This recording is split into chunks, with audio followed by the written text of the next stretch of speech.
স্বাগত দর্শক, ৭১ জার্নালে আপনাদের সাথে আছে আমি তানিয়া রহমান।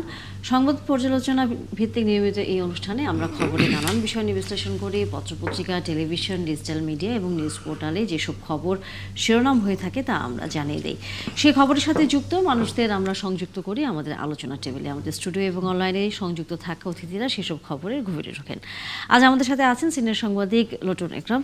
অনেক ধন্যবাদ যুক্ত হয়েছেন আমাদের সাথে এবং স্বাগত ৭১ জার্নালে।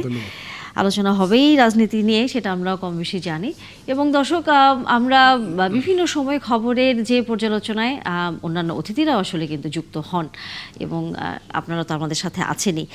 আলোচনা শুরু করবো লটন ভাই আপনাকে দিয়ে, যদি একটু প্রথমে সেটি হচ্ছে নির্বাচনের পরিবেশটি নিয়ে যদি একটু আমরা কথা বলি। কিছুক্ষণ আগেও একজন জামায়াতের তিনি শেরপুরের যিনি সেক্রেটারি জেনারেল তিনি মারা গেছেন এবং এই ধরনের ঘটনা এর আগেও আমরা আরও কয়েকদিন আগেও দেখেছিলাম যে বিএনপিরও নেতাকর্মীদের আহত হওয়ার মতো ঘটনা, সংঘর্ষের মতো ঘটনা, মারা যাওয়ার ঘটনা। পরিবেশটি আসলে এখন কেমন মনে হচ্ছে আপনার কাছে এই ঘটনাগুলো যদি বিশ্লেষণ করেন? ধন্যবাদ আপনাকে এবং ৭১ টিভির দর্শকদেরকে। পরিস্থিতি মানে যে আশঙ্কাটা করা হচ্ছিল যে মানে নির্বাচন যত ঘনিয়ে আসবে মানে রাজনৈতিক মাঠ ততই গরম মানে উত্তপ্ত হবে বা উত্তেজনা হবে এবং সংঘাত সহিংসতার একটা আশঙ্কা। আজকে নির্বাচনের এই কয়েকদিনের মধ্যেই সেই আশঙ্কাটা কিছুটা মানে সত্যর পথে যাচ্ছে বলে মনে হচ্ছে। কারণ আজকে কিছুক্ষণ আগে জামাতের যে একজন নেতা মারা গেল। গত কয়েকদিনে আপনার ২২ তারিখের পর থেকে প্রায় 10টি জেলায় জামাত, বিএনপি, জামাত, এনসিপি তিনটা দলের মধ্যে সংঘাতের ঘটনা ঘটেছে এবং এই ঘটনা এবং এই উত্তেজনা আপনার ডিম ছোড়াছুরি, তার পরবর্তীতে আপনার এই যে আজকের যে নিহত হওয়ার ঘটনা, প্রতিদিন কোনো না কোনো জেলায় একটা ঘটনা ঘটতেছে, সংঘাত সহিংসতার মতো ঘটনা ঘটতেছে, উত্তেজনার পারদ বাড়ছে। এই পরিস্থিতি যদি অব্যাহত থাকে মানে শেষ পর্যন্ত মানে পরিস্থিতি কোথায় গিয়ে দাঁড়াবে এটা আসলে শঙ্কার বিষয়।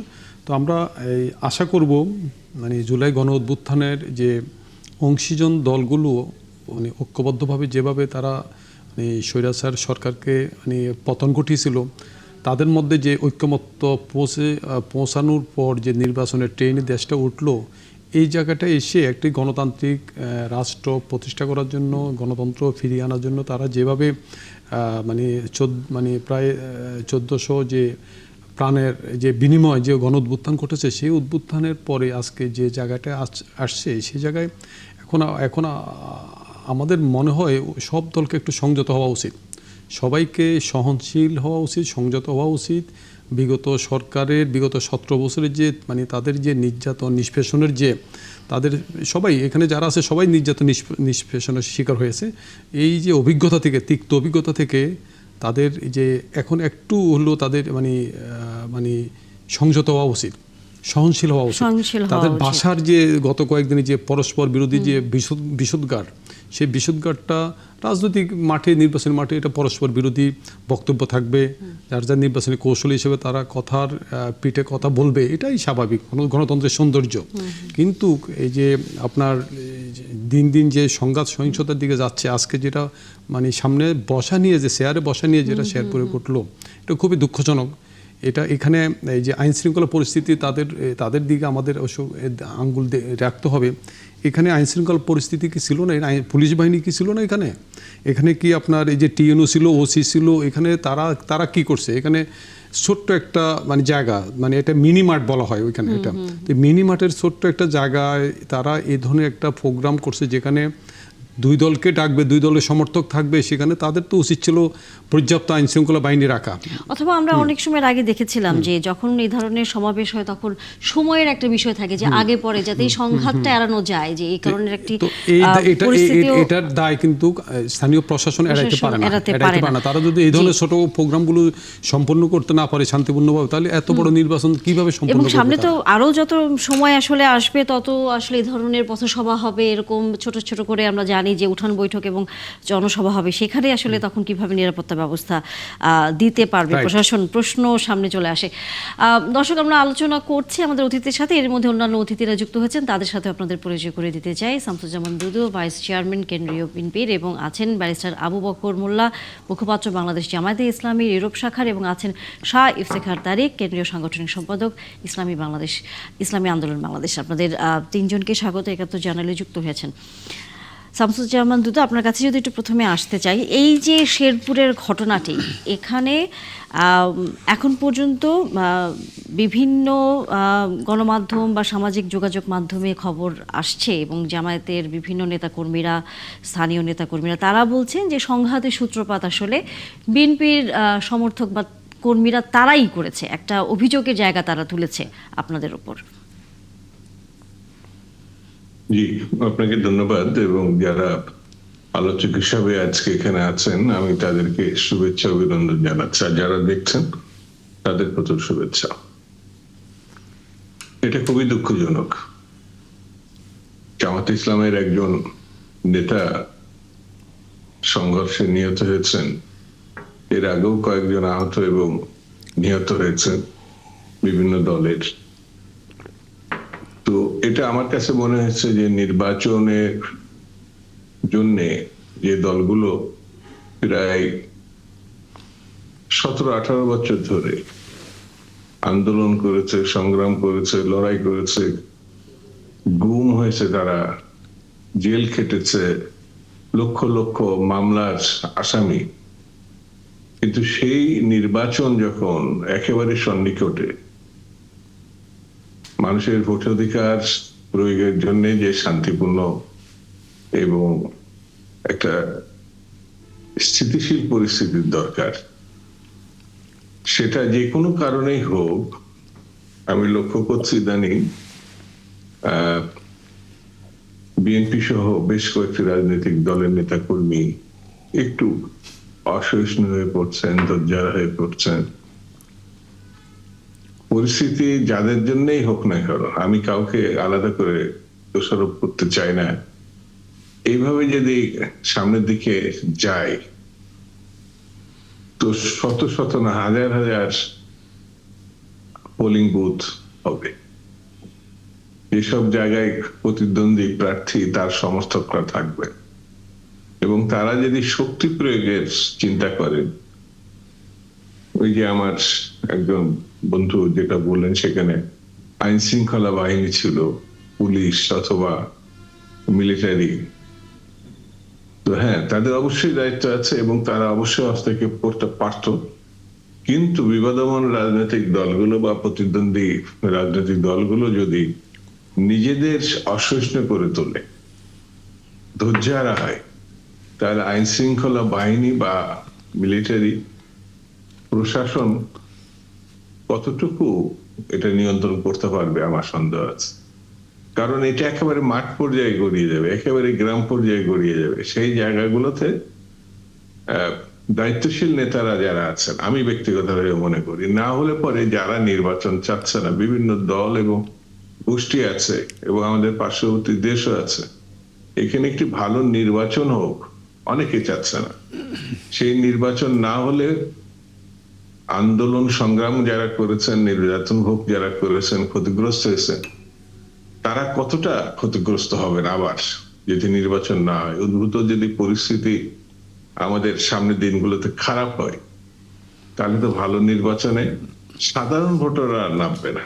আর সাধারণ ভোটাররা যদি কোনোভাবে বিপদ দেখে এবং না আসে, তাহলে একটি গ্রহণযোগ্য নির্বাচনের জন্য আমরা যেটা প্রত্যাশা করি সেটা কতটুকু সম্ভব হবে কিনা সেটা একটা প্রশ্ন থাকে। আপনি যে প্রশ্নটা করেছেন, আমরা যদি ব্যারিস্টার আবু বকর মোল্লা আপনার কাছে একটু আসতে চাই, সবাই কিন্তু একই কথাই বারবারই বলছেন যে রাজনৈতিক দলগুলো বা তাদের নেতাকর্মী বা সমর্থকদের সহিংস আচরণ না করে সহিষ্ণু আচরণ যেন করা হয়। এবং অনেকটা এর আগেও আমরা দেখেছি জামায়াতের বিভিন্ন যখন জনসভা হোক বা পথসভা হোক, সেখানে এরকম মারমুখী হতে আসলে আমরা সেভাবে জামায়াত ইসলামকে দেখিনি।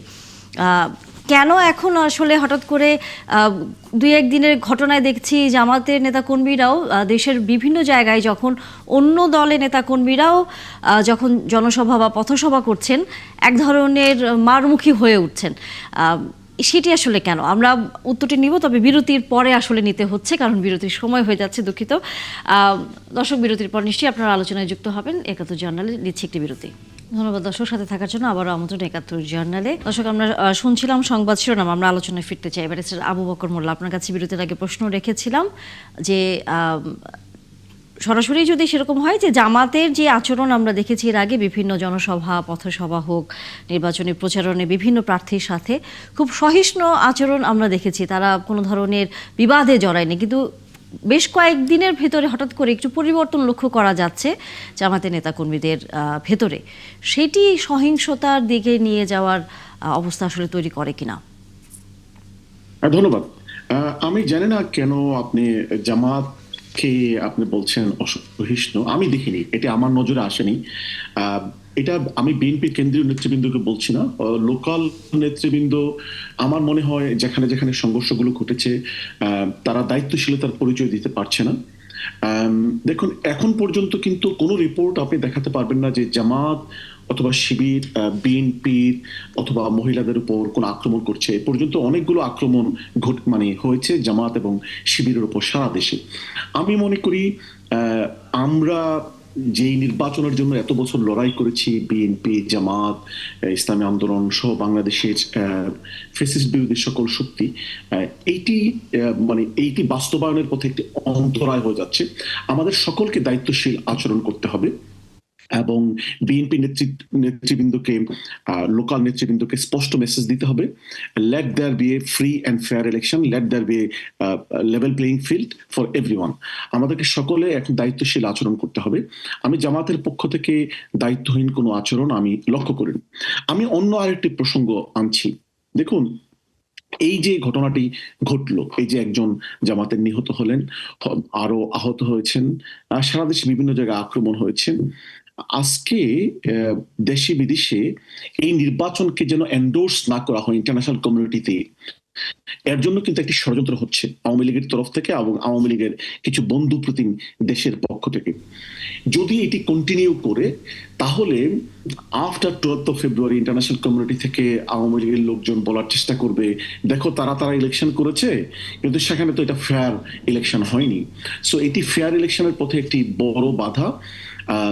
আমি মনে করি জামাত দায়িত্বশীল আচরণ করেছে এবং করে যাওয়া উচিত, এবং বিএনপি সহ অন্যান্য দলগুলো আরো দায়িত্বশীল আচরণ করতে হবে। যদি না করা হয় তাহলে আমরা যে ডেমোক্রেটিক একটি ইলেকশন প্রত্যাশা করছি এত বছর পরে, 17 বছর গণতন্ত্রহীন থাকা অবস্থায়, যারা গণতন্ত্রের বিরোধী ফ্যাসিস্ট শক্তি তাদের পক্ষে পলিটিক্যাল।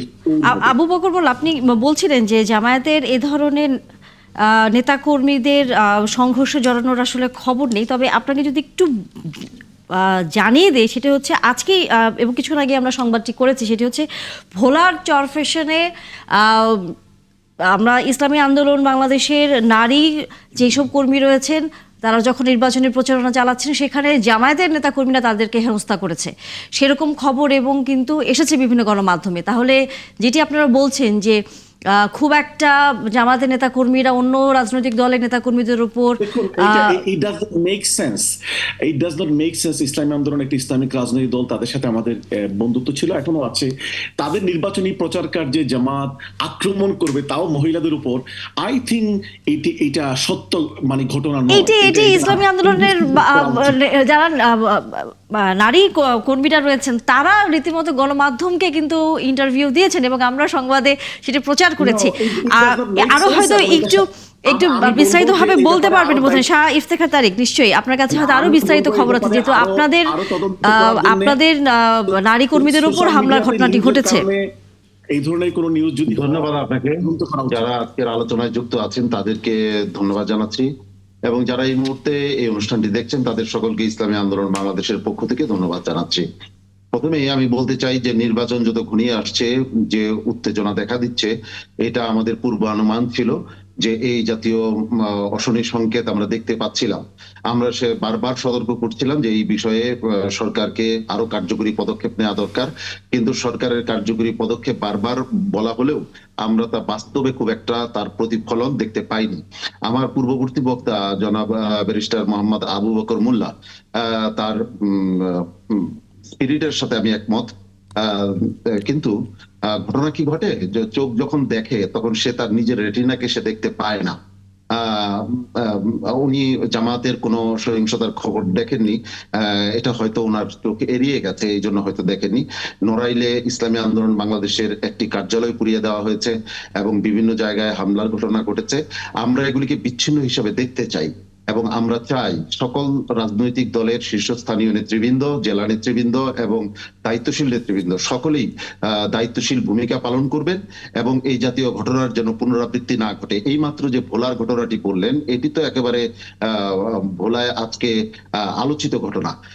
ব্যারিস্টার সাহেব হয়তো মানে সৎ ধারণা থেকে, ভালো ধারণা থেকে তিনি ভাবতে পারছেন যে এটা হতেই পারে না, কিন্তু আসলে তা ঘটেছে, এটি বাস্তব ঘটেছে এবং তিনজন নারীকে চরম হেনস্থা করা হয়েছে, তাদের শারীরিক আক্রমণ করা হয়েছে, তাদের মাহরাম যারা সঙ্গে ছিল তাদেরকে আক্রমণ করা হয়েছে। এই ঘটনার আমরা তীব্র প্রতিবাদ এবং নিন্দা জানাই, কিন্তু এর মানে আমি এই নয় আমি পুরো জামাতকে। দলীয় তদন্ত করেছেন তো? আমরা তদন্ত শেষ করি, আমি বলছি আমার কথাটা শেষ করি, আমি তদন্ত শেষ করি তারপর বলছি। এবং সর্বশেষ সেখানকার উভয় জেলার দায়িত্বশীল তারা এই বিষয়টিকে যেন এটা সামনে না বাড়ে, এইটার জন্য তারা সমঝোতা বৈঠকে বসার জন্য তারা একত্রিত হয়েছেন, আমি সর্বশেষ যতটুকু জানি। আমি বলতে চাই এগুলি বিচ্ছিন্ন ঘটনা, এইটা বিচ্ছিন্নতা যেন বিচ্ছিন্ন অবস্থায় থাকে, এটা যেন একটি ফুলের সাথে আরেকটি ফুল একত্রিত হয়ে যেমন মালা হয়ে যায়, এরকম বিচ্ছিন্ন ঘটনা অনেকগুলি ঘটলে কিন্তু তার বিচ্ছিন্ন থাকবে না, তখন এটা ভয়ঙ্কর পরিণতি দেবে। আমরা তা কেউ চাই না। আমরা চাই এই আমাদের সৌহার্দ্যপূর্ণ পরিবেশে আমরা আগামী 12ই ফেব্রুয়ারি নির্বাচনটা করি এবং সেই নির্বাচনে শক্তি দেখিয়ে কেউ যদি ক্ষমতায় আসতে চান বা ভাবেন যে আমরা ক্ষমতাসীন হয়ে গিয়ে পার পেয়ে যাব, এটা কিন্তু ভাবা ভুল। কারণ 5ই আগস্ট আমাদেরকে যা দেখিয়েছে, কেউ শক্তি দেখিয়ে টিকতে পারবে না এখানে। এখানে যার আদর্শ, চিন্তা ভাবনা এবং সুস্থ রাজনীতি এখানে বিজয়ী হবে বলে আমি বিশ্বাস করি। দিন শেষে আসলে সকল রাজনৈতিক দলের নেতাকর্মীরাই এই সৌহার্দ্যপূর্ণ আচরণের মধ্য দিয়েই একটি নির্বাচন উপহার দিবেন আমাদের মতো সাধারণ মানুষকে। আমরা নির্বিঘ্নে ভোট কেন্দ্রে যাব, পছন্দের প্রার্থীকে ভোট দেব, সেই প্রত্যাশাই করি। আরেকটু প্রসঙ্গে একটা আসতে চাই শামসুজ্জামান দুদু আপনার কাছে, সেটি হচ্ছে আপনাদের মহাসচিব তিনি একটি ঠাকুরগাঁও 1 আসনে যখন তিনি একটি পথসভা করেন, সেখানে তিনি একটি বক্তব্য দিয়েছেন যে আওয়ামী লীগের নিরাপরাধ সমর্থনকারীদের পাশে থাকবে বিএনপি। এই বিষয়টা আসলে যদি একটু বিস্তারিত আমরা একটু আপনার কাছ থেকে জানি যে আওয়ামী লীগের নিরাপরাধ সমর্থনকারীদের পাশে থাকবে বিএনপি, কেন হচ্ছে বিএনপি তাদের পাশে থাকতে চাচ্ছে? এটা এখন ভোটের মৌসুম চলছে, নিরপরাধ এবং মানে ক্রাইমের সঙ্গে যুক্ত না, শুধু যে আওয়ামী লীগ তা না, সমাজের যে দলে যেভাবেই থাকুক তাদেরকে আপনার আইনি দৃষ্টিতে দেখতে হবে, এটাই বোধহয় মহাসচিব ইঙ্গিত করেছেন।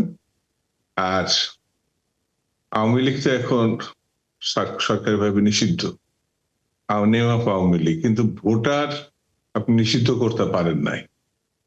মানে সকল কার্যক্রম বা ভোটে দাঁড়ানোর এই বিষয়গুলো হয়তো সরকার নিষিদ্ধ করেছে, তারা নেম অফ আওয়ামী লীগ দাঁড়ায়ও নাই, এমনকি খুব বোধহয় স্বতন্ত্রতাও তারা প্রার্থী খুব বেশি নাই, যদি থাকেও সেটা খুব বেশি না।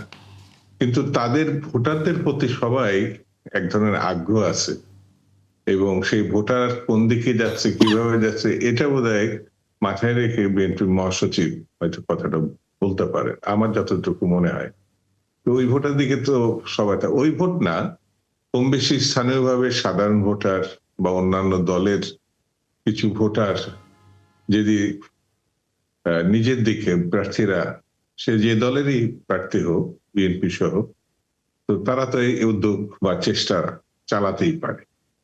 তো আমার কাছে মনে হয়েছে এই জিনিসটা সহনশীলতার মধ্য দিয়ে পারস্পরিক সৌহার্দ্যতা, অর্থাৎ একে অপরকে শত্রু বিবেচনা না করে যদি আমি রাখি মাথার মধ্যে এটি যে এই নির্বাচনটা যাতে ভালোভাবে না হয়, সেই জন্য একটি মহল বা গোষ্ঠী দেশের মধ্যে যেমন আছে দেশের বাইরেও আছে। সেই কারণে আমরা নিজেরাই যদি পরিস্থিতি গরম করে ফেলি, যে কোনো কারণে হোক, ধৈর্যচ্যুতি হয়, অসহিষ্ণু হয়ে পড়ি, তাহলে আমাদের এই অসহিষ্ণুতার খেসারত আমাদের দেওয়া লাগতে পারে।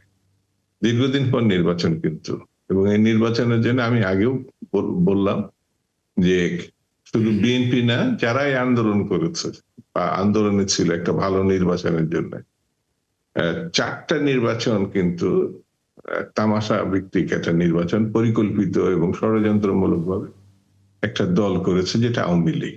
সেই জন্য শেখ হাসিনা আমাদেরকে সতর্ক থাকতে হবে। এই যে এই বিচ্ছিন্ন কিছু কিছু ঘটনা ঘটছে, ওই যে আমাদের ইসলামী আন্দোলনের ভাইটা যেটা বললেন, এটা যেন বিচ্ছিন্নই ঘটনা হয়, এটা আমি তার সঙ্গে একমত। এক একটা ঘটনা যদি ঘটে, সেটা তাৎক্ষণিক ভাবে সেই স্থানীয় নেতৃত্ব, কারণ কোন কেন্দ্রীয় পর্যায়ের নেতৃত্ব এখনো এই বিশৃঙ্খলাকে উৎসাহিত করবে, এটা আমার কাছে মনে হয় না। নিশ্চয়ই। ব্যারিস্টার আবু বকর মোকাল, আপনার কাছে যদি আসতে চাই যে বিএনপির মহাসচিবের এই মন্তব্যটি আপনি কিভাবে দেখছেন? দেখুন, ইন প্রিন্সিপাল তো আওয়ামী লীগের যারা অপরাধ করেনি তাদেরকে তো আপনি মানে সমাজ থেকে বের করে দিতে পারছেন না, এবং তারা তো ভোট দেবে। তারা তো দুদুভাই যেটা বললেন, তাদের তো ভোটের অধিকার আছে। আওয়ামী লীগ যারা করেছে, যারা ক্রাইম করে নাই, তারা সমাজে থাকবে, ভোট দেবে। এই অবস্থান থেকে ওনাদের সমর্থন পাওয়ার উদ্দেশ্যে বিএনপির মহাসচিব এই কথাটি বলে থাকতে পারেন, এবং এটিতে আপাতত কোনো সমস্যা নেই, যদি না আওয়ামী লীগের রাজনীতিকে পুনর্বাসন করার ওনার ইচ্ছা থাকে, অথবা আওয়ামী লীগের লোকজন রাজনীতিতে পুনর্বাসিত হয়, তাহলেই সমস্যা। বাট ব্যক্তিগতভাবে আওয়ামী লীগের লোকজন সমাজে থাকবে, ব্যবসা বাণিজ্য করবে, যারা ক্রাইম করে নাই ওনারা মানে এই ভোটের মৌসুমে উনি ওনাদেরকে আকর্ষিত করবেন, ভোট দিতে বলবেন, নিরপরাধ যারা আওয়ামী লীগ, সেটা হতে পারে। বাট তাদেরকে যদি রাজনীতি পুনর্বাসন করা হয়, এবং উনি গতকাল না পরশুদিন উনি যে কথাটি বলেছেন যে আওয়ামী লীগ নাই, শেখ হাসিনা চলে গিয়েছেন, এটা আমাদের জন্য খারাপ হয়েছে, গণতান্ত্রিক অবস্থার জন্য ক্ষতি হয়েছে, এই কথাটি আপত্তিজনক। কিন্তু এছাড়া আওয়ামী লীগের নিরপরাধ লোকজন থাকবে, ভোট দিবে, এটি হতে পারে। কিন্তু আপনি যে কথাটা বললেন, সেই জায়গা থেকে কি আপনাদের মানে আমির কি বলেছেন যে প্রতিশোধের রাজনীতি না, অতীতে সবকিছু মাফ করেছে, এবং সেটি তিনি গোপালগঞ্জে বলেছেন? তার মানে কি, তার মানে কি দাঁড়াচ্ছে আসলে, যে আওয়ামী লীগের অতীতের যেসব ঘটনা ঘটিয়েছে সেগুলো থেকে জামায়াতে ইসলাম তাদেরকে মাফ করে দেবার এক ধরনের পরিকল্পনা করছে? অবশ্যই নয়। দেখুন, জামাত ইসলামের আমির আগেও বলেছে, মির্জা ফখরুল ইসলাম আগেও বলেছে, গতকালও বলেছে, গতকাল আজকে বলেছে, আমাদের অবস্থানটি হচ্ছে যে যারা অপরাধ করেনি, শুধুমাত্র রাজনৈতিক প্রতিহিংসার স্বার্থে তাদেরকে মামলা দেওয়া, তাদেরকে হেনস্থা করা, সেটি যেন না হয়। কিন্তু যারা অপরাধ করেছে, জামাত আমির কিন্তু এলোকুয়েন্টলি, ক্যাটাগরিক্যালি এগেন এন্ড এগেন বলেছে, বাংলাদেশে বলেছে, লন্ডনে বলেছে, ইউরোপিয়ান পার্লামেন্টে বলেছে, যারা অপরাধ করেছে তাদেরকে অপরাধের শাস্তি বহন করতেই হবে। সুতরাং উনি যে কথাটি বলেছেন প্রেক্ষাপটে হচ্ছে যারা অপরাধ করেনি, শুধুমাত্র নিরীহ আওয়ামী লীগ, যে কথাটি মির্জা ফখরুল বলেছেন। বাট যারা অপরাধ করেছে, ক্রাইমের সাথে জড়িত, এখনো যারা গণতান্ত্রিক পরিবেশকে বাধাগ্রস্ত করতে চায়, তাদেরকে দে শুড বি লায়াবল। কিন্তু মির্জা ফখরুল ইসলাম বলেছেন যে নিরপরাধ যারা তাদের বিষয়, কিন্তু আপনাদের আমির সরাসরি বলেছেন যে অতীতে সবকিছু মাফ করেছে। এখন অতীতে সবকিছু মাফ করা বলতে কি, সেখানে তো নিরপরাধ আওয়ামী লীগের সমর্থন না, যারা অপরাধী। দেখুন, জামাত ইসলামের আমির কিন্তু পূর্বেও বলেছে, এটা কিন্তু পত্রিকায় মিসকোট হয়েছিল, যে উনি বলেছেন যারা অপরাধী তাদেরকে ক্ষমা করা হবে না, ওদের বিরুদ্ধে তো মামলা আছেই, এবং প্রসিকিউশন ইজ গোয়িং অ্যাহেড, এবং যারা দে আর ফেসিং ট্রায়াল, এন্ড যাদের ব্যাপারে নতুন অভিযোগ আসবে তারা ট্রায়াল ফেস করবে। এবং জামাত আমির আরো বলেছেন যে যারা মামলা করতে চাইবে, যাদের বিরুদ্ধে অভিযোগ আছে, জামাতের দলের পক্ষ থেকে তাদেরকে সহযোগিতা করা হবে। সুতরাং বিচ্ছিন্ন মানে চেরি পিকিং যেন এই ঘটনাটি মানে কথাটি মানে যেন উপস্থাপন করা না হয়। জামাত আমির যেটা মিন করেছেন, যারা নিরপরাধ, যাদের বিরুদ্ধে মামলা নাই, যাদের বিরুদ্ধে অভিযোগ নাই, তাদেরকে ক্ষমা করে দেওয়া হবে। রাজনৈতিক কারণে তাদের বিরুদ্ধে জামাত ইসলামী কোনো প্রতিহিংসা চর্চা করবে না। উনি সে কথাটি বলেছেন। শাহ ইফতেখার তারিক, আপনার কাছে কি মনে হয় এই বক্তব্যগুলো যখন শীর্ষস্থানীয় দলের নেতাদের কাছ থেকে আসে তখন সেটি আসলে ভোটের মাঠে কতটা প্রভাব ফেলে, বা আপনাদের ভোটের ক্ষেত্রে সেটা কোনো প্রভাব ফেলবে কিনা? দুদুভাই যে কথাটি বলেছেন এবং ব্যারিস্টার মোহাম্মদ আবু বকর মোল্লা যিনি বলেছেন যে যারা নিরপরাধ তাদের ভোট তো চাইতেই পারে, যে কেউ চাইতে পারে, এতে তো কোনো অন্যায় নাই। যদি তারা কোনো ফৌজদারি অপরাধ করে থাকে অথবা রাজনৈতিক ভাবে কোনো নির্দেশনা দিয়ে থাকে অপরাধ সংগঠনের জন্য, সেক্ষেত্রে তার বিরুদ্ধে মামলা হবে। এছাড়া যারা সাধারণ ভোটার আছে তাদের ভোট তো চাওয়াটা অস্বাভাবিক কিছু না, এটা খুবই স্বাভাবিক বিষয়। তবে তবে যে ঘটনাটা মাঠে ঘটছে সেটা কিন্তু ভয়ঙ্কর। বিশেষ কোনো প্রার্থীর পক্ষে কাজ না করলে তাকে রাজনৈতিক মামলায় ধরিয়ে দেওয়া, তাকে অ্যারেস্ট করার হুমকি দেওয়া হচ্ছে। আর যদি সেই প্রার্থীর পক্ষে কাজ করে তাহলে তার ব্যাপারে কোনো ভূমিকা নেওয়া হচ্ছে না। এটা আমি সারা দেশের বেশ কিছু আসনের চিত্র আমি আপনাদের সামনে তুলে ধরলাম। এটা হলে এটা ভয়ঙ্কর। কারণ এই একটি মামলার হুমকি দেখিয়ে, মামলার ভয় দেখিয়ে অথবা মামলা থেকে খালাসের প্রলোভন দেখিয়ে যদি এই জাতীয় ঘটনা ঘটানো হয় তাহলে এগুলো সুস্থ রাজনীতির ক্ষেত্রে অন্তরায় বলে আমরা মনে করি। আর তাছাড়া যারা দেশের বেশিরভাগ অনেক মানুষ যারা আওয়ামী লীগের সাধারণ ভোটার, তাদের ব্যাপারে তো কোনো ক্ষোভ বা থাকার কথা না। তারাও তো ভোট দেবেন। অতএব তারা ভোট যে কোনো মার্কায় তারা ভোট দেবেন। তাদের যদি নির্ধারিত কোনো মার্কা পছন্দের থাকে সেই মার্কাই তারা ভোট দেবেন। এটাই হওয়া উচিত এবং এটাকে আমাদের খুব বেশি এটাকে নিয়ে জল ঘোলা করা এটা আমি কাম্য মনে করি না। আপনি সেভাবে দেখছেন না, কিন্তু দিন শেষে যারা হচ্ছে ভোট কেন্দ্রে যাবেন তারা তাদের পছন্দের প্রার্থীকে দিতে পারছেন কিনা সেটিও আসলে একটি বিষয় সামনের দিনে দাঁড়াবে। আলোচনা চলতে থাকবে, আপনারা আছেন আমাদের সাথে। আমরা একটি বিরতি নিয়ে ফিরছি। দর্শক, ৭১ জার্নালে নিশ্চয়ই সাথে থাকবেন। ধন্যবাদ দর্শক, সাথে থাকার জন্য আবারও আমন্ত্রণ ৭১ জার্নালে। আমাদের অতিথিদের কাছে, আমাদের স্টুডিওর অতিথির মনে হয় বেশ কিছু প্রশ্ন জমে গেছে, আমরা আসলে সেটি যদি শুনে আলোচনা শুরু করতে চাই। লোটন একরম। না, যে কথাটা বলছিলেন আমাদের ৩ অতিথি, যেটা আপনার যে সংঘাত পাল্টাপাল্টি মানে হুমকি পাল্টা হুমকি, এই জায়গাটায় আমি এখানে গুরুত্বপূর্ণ ৩টা প্রধান দলের নেতৃবৃন্দ আছেন যে আপনার যে পলিটিক্যাল যে নির্বাচনী প্রচারের বক্তব্য যেটা দিচ্ছেন, পাল্টাপাল্টি বক্তব্য দেন, এটাই স্বাভাবিক। কিন্তু গত ২-৩ দিনের যে শীর্ষ নেতাদের মুখ থেকে যে ধরনের আপনার বক্তব্য, যে ধরনের হুমকি পাল্টা হুমকি, অনেকটা মারমুখী বক্তব্য আমরা লক্ষ্য করতেছি অনেক নেতার কাছ থেকে। তো এই ধরনের মারমুখী বক্তব্য মানে কেন দিচ্ছে, কেন এই জায়গাটা, এই যে কর্মীদেরকে যে আজকে মারামারিটা করলো, কর্মীরা তো এত উস্কানি তারা তো উস্কানি পাচ্ছেন।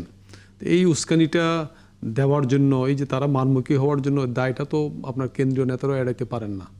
তো এই বিষয়টা আমি এখানে আপনার যে শীর্ষ নেতারা আছেন তাদের কাছে যে প্রশ্ন, তাহলে শীর্ষ নেতাদের কি সংযত হওয়া উচিত না? তাদেরকে আরও দায়িত্বশীল হওয়া উচিত না? তারা কেন আপনার এই যে এইভাবে তারা, যেমন আজকে আমি এখানে জামাত ইসলামের যে সেক্রেটারি সাহেবের দেখলাম, উনি এইভাবে বৃদ্ধাঙ্গুলি দেখাচ্ছে। আঙ্গুল দেখাবেন, আমরাও বৃদ্ধাঙ্গুলি দেখাবো। আবার গতকালকে দেখলাম জামাতের আমির সাহেবও বলছেন, উনিও দেখলাম খুব কড়া একটা হুমকি দিচ্ছেন। এইদিকে আবার বিএনপিরও কোনো নেতা, শীর্ষ নেতা অথবা চেয়ারম্যান অথবা মহাসচিব এই ধরনের হুমকি না দিলেও তার পরবর্তী লেয়ারের নেতা যারা আছে তারাও তো এই ধরনের হুমকি দিচ্ছে। আমার মনে হয় এই ধরনের মারমুখী বক্তব্য, এই ধরনের উস্কানিমূলক বক্তব্য মাঠ পর্যায়ে কর্মীদেরকে মনে হয় আরও উদ্বুদ্ধ করতেছে এই ধরনের প্রতিহিংসা সংঘাতে জড়ানোর ক্ষেত্রে। এই জায়গাটায় আপনাদের নেতাদের ব্যাপারে আপনাদের অ্যানালাইসিস কি? আমি একটু দুদুভাই বা জামাতের ভাইয়ের কাছে একটু জানতে চাই। তাদেরকে আরো সংযত হওয়া উচিত না?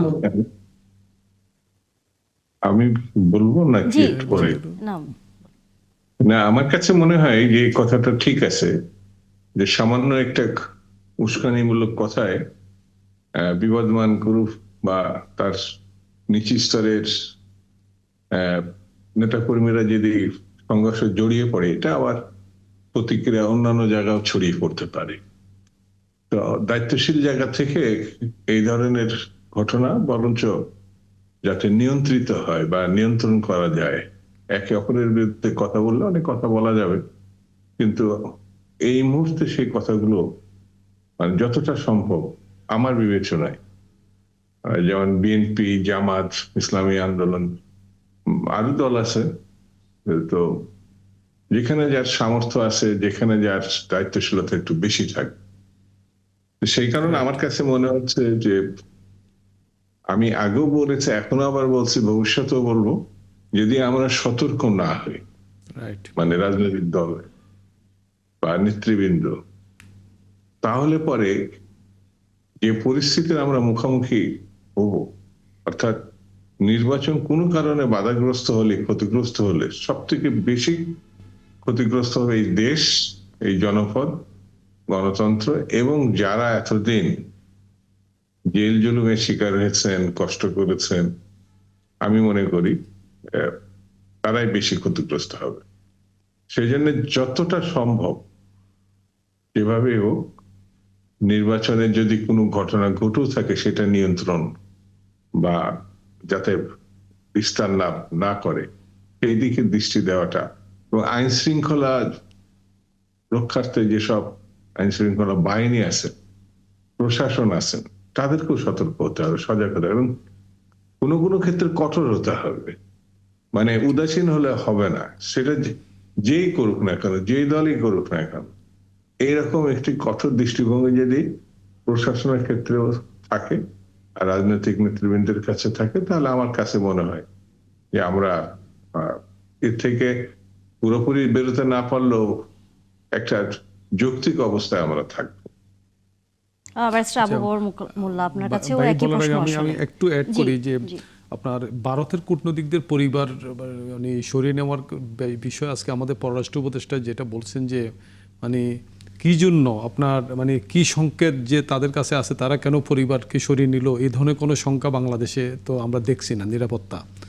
তো এখন তো দেখা যাচ্ছে আস্তে আস্তে পরিস্থিতি, তারা যে আগেই তাদের পরিবার সরিয়ে নিয়েছে, তো সেটা তো আপনার অবনতির দিকে যাচ্ছে। আবার আজকে অ্যামনেস্টি ইন্টারন্যাশনাল আপনার মহাসচিব আজকে স্টেটমেন্ট দিয়েছে মানবাধিকার, নির্বাচনের সময় মানবাধিকার যাতে হরণ না হয়। তো এখন দেখা যাচ্ছে আমাদের দেশের পরিস্থিতি মানে অবনতি হওয়ার আগে, সংঘাত সহিংসতা হওয়ার আগে দেখা যাচ্ছে আপনার ভারত তাদের কূটনীতিকরা তাদের পরিবারকে সরিয়ে নিল, অ্যামনেস্টি ইন্টারন্যাশনাল তাদের স্টেটমেন্ট দিচ্ছে, মানে তার মানে পরিস্থিতিকে আরও জটিলের দিকে যাওয়ার একটা শঙ্কা তারা কি আগে পেয়ে গেছে নাকি? আপনার এই বিষয়টা কি বলবেন আপনি? আবু বকর মোল্লা।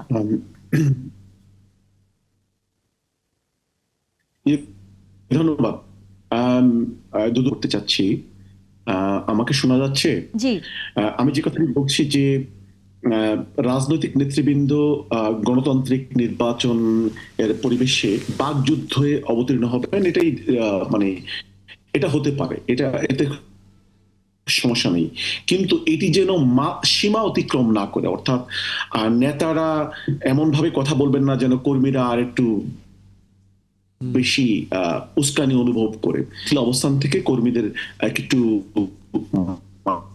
মানে দায়িত্বশীল আচরণের জন্য ওনারা আরো বেশি মনোযোগী পর্যন্ত মানে কেন্দ্রীয় নেতৃবৃন্দের মধ্য থেকে দায়িত্বহীন কথাবার্তা আমি এখনো দেখিনি, বাট যতটুকু হয়েছে সেটা যেন না বাড়ে এর জন্য চেষ্টা করতে হবে। যে কথাটি বল ফ্যামিলি মেম্বারদেরকে বাংলাদেশ থেকে নিয়ে গিয়েছে, অ্যামনেস্টি ইন্টারন্যাশনাল মানবাধিকার যেন লঙ্ঘন না হয় বিবৃতি দিয়েছে। হ্যাঁ, অ্যামনেস্টি ইন্টারন্যাশনাল আশঙ্কা থেকে বিবৃতি দিতে পারে, বা ব্যাপারটি যেন এমন না হয় যে নির্বাচন, যেই ঘটনাটি ঘটেনি, ঘটনা ঘটার আগে ভারত পরিবার সরিয়ে নিচ্ছে, এটি দেখে যদি অ্যামনেস্টি ইন্টারন্যাশনাল প্রভাবিত হয়ে থাকে সেটি দুঃখজনক হবে। দেখুন, ভারতের এই ফ্যামিলি সরিয়ে নেওয়া এটি কিন্তু একটা সিগন্যাল। জামাত ইসলামী, বিএনপি, ইসলামী আন্দোলন বাংলাদেশের নির্বাচন বঞ্চিত, গণতন্ত্র থেকে বঞ্চিত, বাংলাদেশের জনগণ সকলে বঞ্চিত। এর মধ্যে তো এই তিনটি প্রধান দলই আন্দোলন সংগ্রাম করেছে। ওনাদের মাঝে তো এমন ধরনের কোনো ঘটনা ঘটবে না। আমি জানি না ইন্ডিয়া কিভাবে এটা ক্যালকুলেট করলো যে তার কূটনীতিকদের ফ্যামিলি মেম্বারদেরকে সরিয়ে নিতে হবে। ওনারা যদি সৎ নিয়তে মানে সিনসিয়ারলি করে থাকেন, আমি বিশ্বাস করি যে বিএনপি, জামাত, ইসলামী আন্দোলনের ভিতরে এমন কিছু ঘটবে না, এবং বাংলাদেশে একটি গণতান্ত্রিক ইলেকশন 12ই ফেব্রুয়ারি অনুষ্ঠিত হবে। ভারত যে সংখ্যাটি প্রকাশ করেছে, মানে সংখ্যার কারণ কারণে হয়তো তারা যে কথাটি মানে যে কাজটি করেছে সেটি যেন বাস্তবায়িত না হয়, বাট সেটি যদি কোনো ষড়যন্ত্রের অংশ হিসাবে হয়ে থাকে তাহলে সেটি হবে দুঃখজনক। বাংলাদেশে গণতান্ত্রিক পরিবেশ ফেরত না আসার ব্যাপারে গণতান্ত্রিক নির্বাচন যেন না হয়, ভারতের কিন্তু একটি ভূমিকা রয়েছে এবং দায় রয়েছে। এবং এখনো যদি এই নির্বাচনটি বানচাল হয় এবং কোনো ষড়যন্ত্রে এই নির্বাচন পতিত হয়, বাংলাদেশের জনগণ গণতন্ত্র থেকে বঞ্চিত হয়, এর জন্য ভারত যে সরিয়ে নিল এটির একটি অর্থ রয়েছে। আমি প্রত্যাশা করব বাংলাদেশের জনগণকে, আমাদের প্রধান দলগুলোকে, সকলকে সচেতন থাকতে হবে যেন এই নির্বাচনটি অনুষ্ঠানের পথে আমরা যেন কোনো অদায়িত্বহীন অগণতান্ত্রিক আচরণ না করি এবং কোনো ষড়যন্ত্র যেন বাস্তবায়িত না হয় এবং বাংলাদেশের জনগণ যেন গণতান্ত্রিক একটি নির্বাচন সেই ফিরে জায়গা পায়। থেকে ধন্যবাদ। কিন্তু আমাদের অতিথি বলছিলেন যে যখন শীর্ষস্থানীয় নেতারা এক ধরনের উস্কানিমূলক বক্তব্য দেন তখন মাঠ পর্যায়ে নেতাকর্মীরা উৎসাহিত উদ্বুদ্ধ হয় এবং সহিংসতার জায়গাটি আসলে সেখানে বাড়ার একটা সম্ভাবনা তৈরি হয়। শামসুজ্জামান দুদু, যেটি আসলে ভারতের যেই কূটনৈতিক তাদের পরিবারদের সরিয়ে নিয়েছে, অ্যামনেস্টি ইন্টারন্যাশনাল মহাসচিব প্রধান উপদেষ্টাকে চিঠি দিয়েছেন, বলেছেন যে আগামী নির্বাচনে তারা এক ধরনের শঙ্কাবোধ করেন কিনা বা তারা এক ধরনের উদ্বেগের কথা জানিয়েছেন। এখন থেকে যে নির্বাচন এখনও আসলে হয়নি, এখনও সামনে কিছু দিন সময় রয়েছে, এই সব কিছু মিলে আপনার কাছে কি মনে হয় কূটনৈতিক যে পর্যায়ে বাংলাদেশের অবস্থান হওয়া দরকার, যে সামনে নির্বাচনে পরিবেশ সুষ্ঠু থাকবে, সকল রাজনৈতিক দল ভালোভাবে নির্বাচনের প্রচারণা চালাচ্ছে, ভোটাররা যাবে ভোট কেন্দ্রে, সেই বিষয়টি কি তুলে ধরা গেছে কিনা বা সেখানেও আসলে কিছু দুর্বলতা আপনি দেখতে পান কিনা? কোনো দুর্বলতা নাই। আমার কাছে মনে হয় বাংলাদেশের 54 বছরের মধ্যে সব থেকে ভালো সময় অতিক্রম করছে এখন বাংলাদেশ। এই মুহূর্তে যদি ভারত কূটনীতিকদের পরিবারকে কোনো কারণ ছাড়াই সরিয়ে নেয়, তাহলে বলবো যে এক ধরনের উস্কানিমূলক পরিস্থিতি দেওয়া, মানে পরিস্থিতির মধ্যে নিজেদেরকে নিয়ে যাওয়া, যেটা আবু বকর সাহেব বললেন এটা খুবই গুরুত্বপূর্ণ।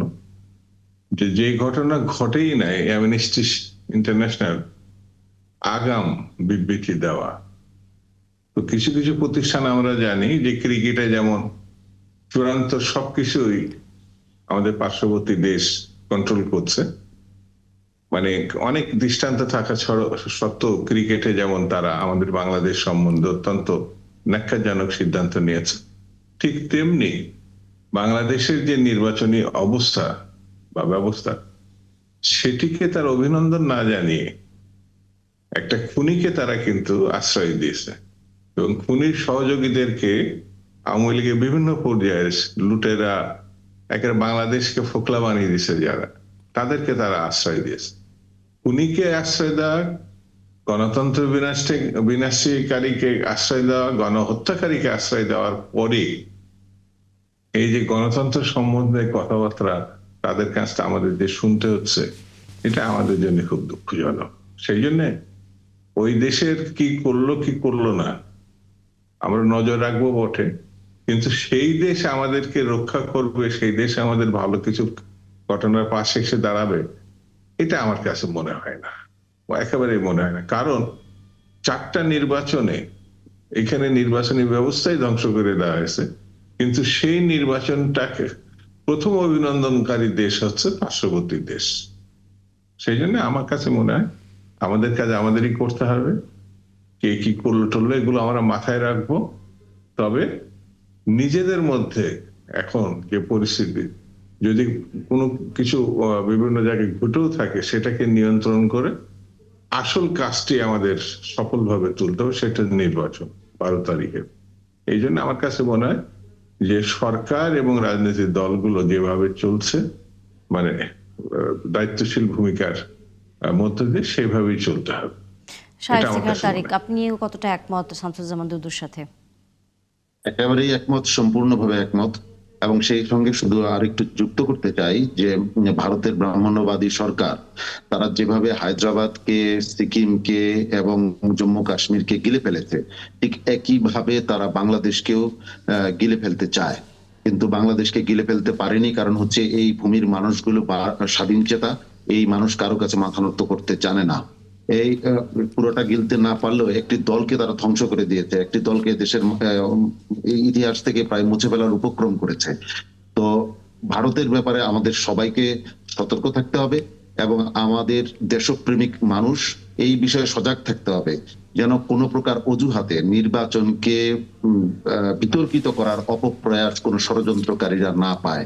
কারণ এই চক্রান্ত দেশীয়ভাবে আছে, আন্তর্জাতিকভাবে আছে। অতএব আমি আশা করব যে বড় রাজনৈতিক দলগুলি সবাই এই বিষয়ে চরম দায়িত্বের পরিচয় দিবেন, কারণ এটা আমাদের ক্রান্তিকাল চলছে জাতির একটি। এই সময়ে আমাদের হঠকারী যে কোনো পদক্ষেপ বা বক্তব্য আমাদের স্বাধীনতা সার্বভৌমত্বকে হুমকির মুখে ঠেলে দিতে পারে। অবশ্যই, এবং সেখানে নিজেদেরকে আরো বেশি সতর্ক থাকাটা জরুরি। লটন একরাম, আপনার কাছে কি মনে হয়, এই যে নির্বাচন আসলে আমরা এর আগেও দেখেছি পার্শ্ববর্তী দেশ সহ বাইরের অন্যান্য দেশগুলো বেশ পর্যবেক্ষক হোক অথবা যে কোনো পরামর্শ দিয়ে হোক এক ধরনের খবরদারি করবার বা নানা ধরনের ভুল ত্রুটি ধরবার এক ধরনের প্রতিযোগিতায় থাকে সবসময়। এবারও কিন্তু আসলে তার বাইরে না, যতটুকু আমরা আসলে বুঝতে পারছি। সেই জায়গা থেকে কূটনৈতিক অবস্থা থেকে আমাদের কতটা এই বিষয়ে আরো একটু দৃঢ়তার সাথে কাজ করা উচিত বলে আপনার কাছে মনে হয়? ধন্যবাদ।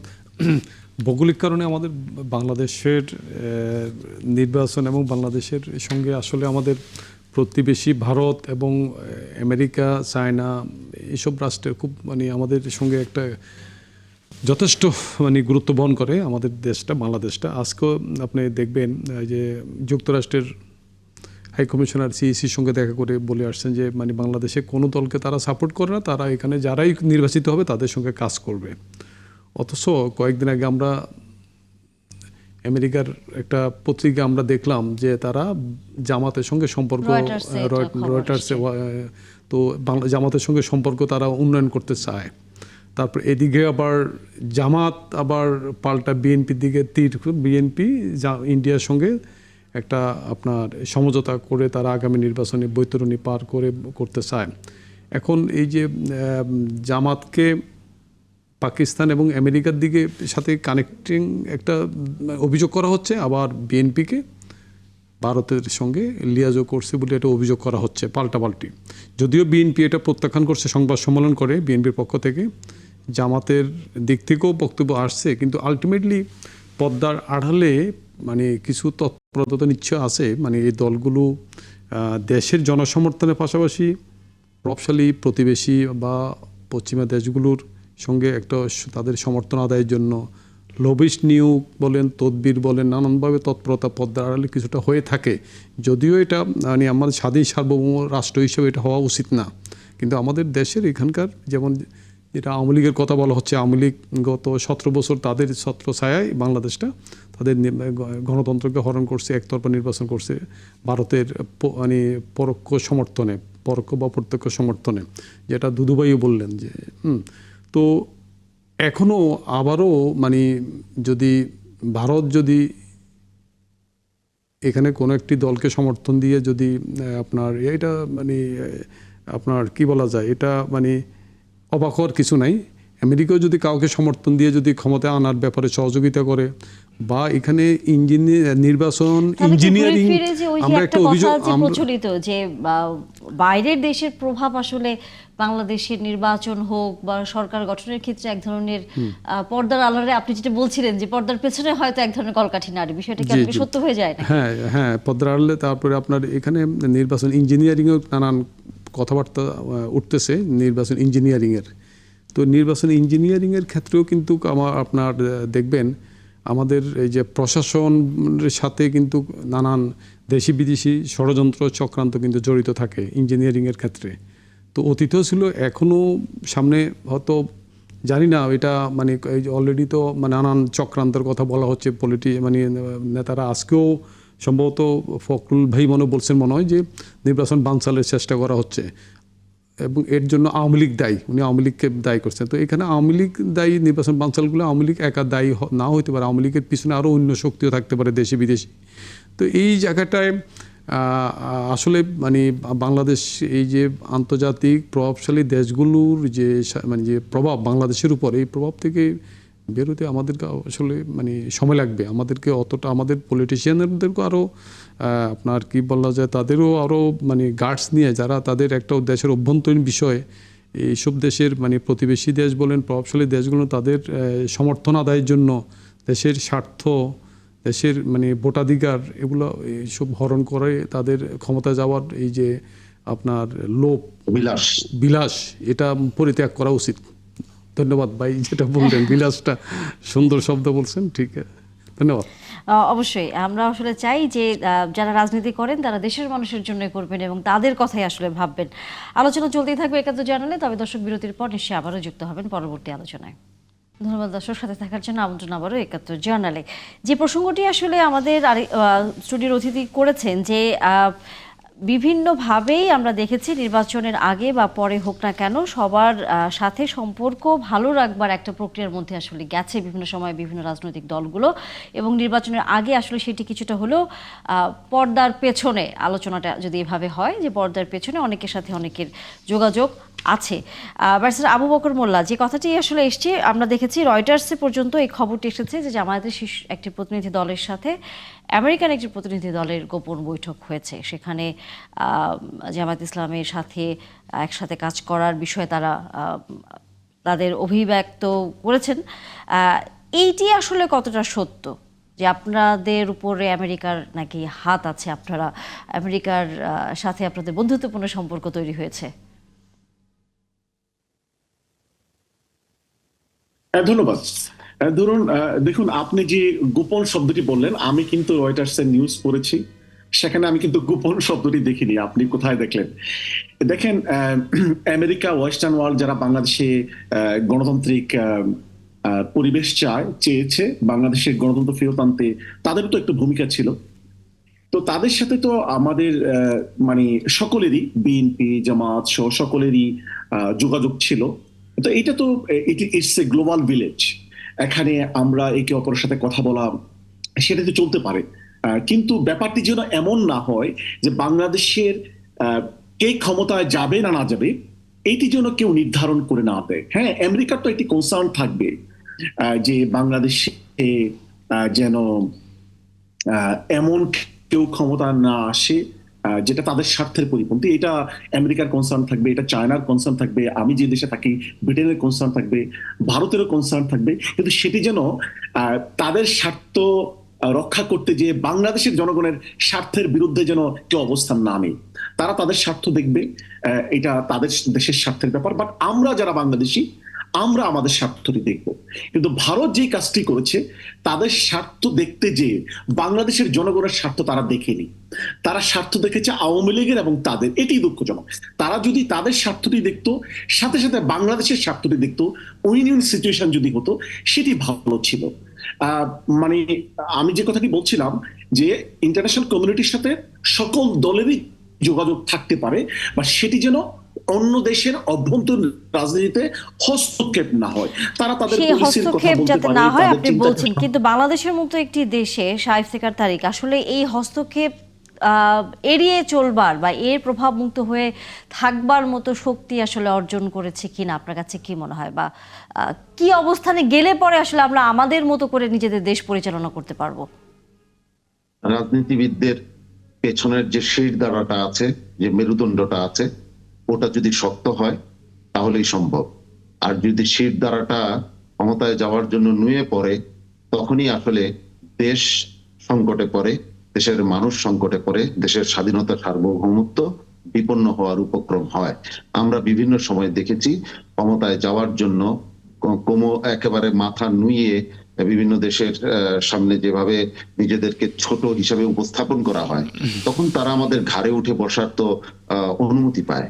এটা আমাদের জন্য দুঃখজনক, এটা আমাদের জন্য লজ্জাজনক, এবং এই সমস্ত রাজনীতিবিদদের মানে ক্ষমা চাওয়া উচিত দেশের মানুষের কাছে। দেশের মানুষ, আমাদের অবশ্যই অবশ্যই সকল দেশের সাথে সম্পর্ক থাকবে, তাদের সাথে কথাবার্তা হবে, সবকিছুই হবে, কিন্তু দেশের স্বার্থের ব্যাপারে তাদেরকে তাদের দয়া নিয়ে দেশের ক্ষমতায় আসার অভিলাষ থেকে নিজেদেরকে মুক্ত করতে হবে।